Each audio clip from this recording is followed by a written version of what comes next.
Assalomu alaykum hammaga. Siz hech o'ylab ko'rganmisiz?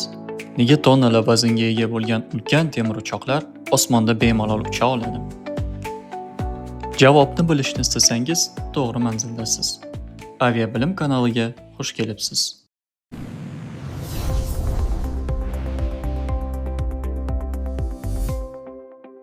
Bugundan e'tiboran kanalda aviatsiyaga birinchi qadam deb nomlangan samolyot qanday uchishi, aviatsiya va parvoz qonun-qoidalari va osmon va falakka tegishli barcha qiziqarli ma'lumotlarni sizlarga maksimal sodda va tushunarli tilda tushuntirib berishga harakat qilamiz.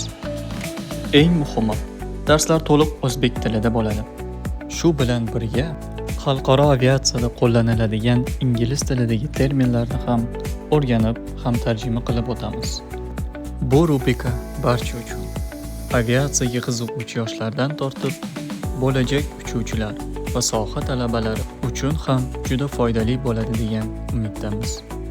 Kuzatishda davom eting, biz boshladik.